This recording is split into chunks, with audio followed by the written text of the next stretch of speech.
ആദ്യം തന്നെ നമുക്ക് വേണ്ടത് സവാളയും ക്യാരറ്റും ക്യാബേജ് ഉണ്ടെങ്കിൽ എടുക്കാം. ഞാനിവിടെ ഒരു ചോപ്പറിലാണ് ചോപ്പ് ചെയ്യുന്നത്.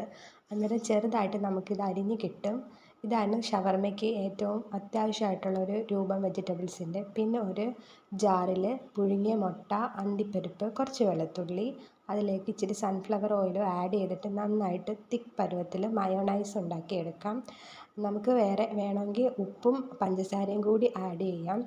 ഒരു ബൗളിൽ വേവിച്ച് വെച്ച ചിക്കൻ എടുത്തേപ്പുണ്ട്. ചിക്കനും ആ മയോണൈസിൻ്റെ ജാറിലോട്ട് ആഡ് ചെയ്ത് നന്നായിട്ട് ക്രഷ് ചെയ്തെടുക്കാം. നമുക്കിഷ്ടപ്പെട്ട രൂപത്തിൽ ക്രഷ് ചെയ്തെടുക്കാം.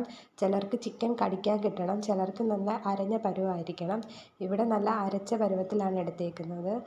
ഈ അരച്ച് വെച്ചത് ഒരു ബൗളിലേക്ക് ചേർക്കുക. അതിൻ്റെ ഒപ്പം വെജിറ്റബിൾസും കൂടി ആഡ് ചെയ്ത് നല്ല രീതിയിൽ മിക്സ് ചെയ്ത് കൊടുക്കുക. നല്ലതുപോലെ തന്നെ മിക്സ് ചെയ്ത് ചേർക്കണം.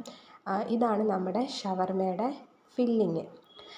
ഇനി നമ്മൾ ഷവർമ്മ മെയ്ഡ് ചെയ്യാൻ പോകുന്നത് ഒരു ചപ്പാത്തിക്കകത്താണ്. ചപ്പാത്തി ഇല്ലെങ്കിൽ കുബൂസിലാണെങ്കിലും ഉണ്ടാക്കാം. ഞാനിവിടെ ചപ്പാത്തിയാണ് എടുത്തിരിക്കുന്നത്. ചപ്പാത്തി ചുട്ടെടുത്തിട്ട് ഒരു പ്ലേറ്റിലോട്ട് ചപ്പാത്തി മാറ്റിയിട്ട് നമ്മൾ ഈ ഉണ്ടാക്കി വെച്ചിരിക്കുന്ന ഫില്ലിങ് നല്ല രീതിയിൽ തേച്ച് പിടിപ്പിക്കുക. തേച്ച് പിടിപ്പിച്ചതിന് ശേഷം നല്ല രീതിയിൽ റോൾ ചെയ്ത് കൊടുക്കുക.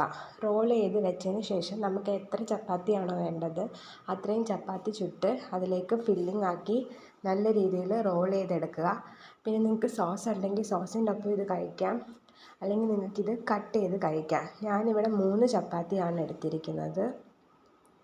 3 ചപ്പാത്തിയിലും ഫില്ലിങ് നന്നായിട്ട് ചേർത്ത് കൊടുത്തിട്ടുണ്ട്. ഇത് ഞാൻ സോസിൻ്റെ കൂടെയാണ് പെയർ ചെയ്തത്. ഒരു രക്ഷയില്ല, നല്ല ടേസ്റ്റാണ്. നിങ്ങൾക്ക് ജസ്റ്റ് ഒന്ന് ട്രൈ ചെയ്ത് നോക്കാം.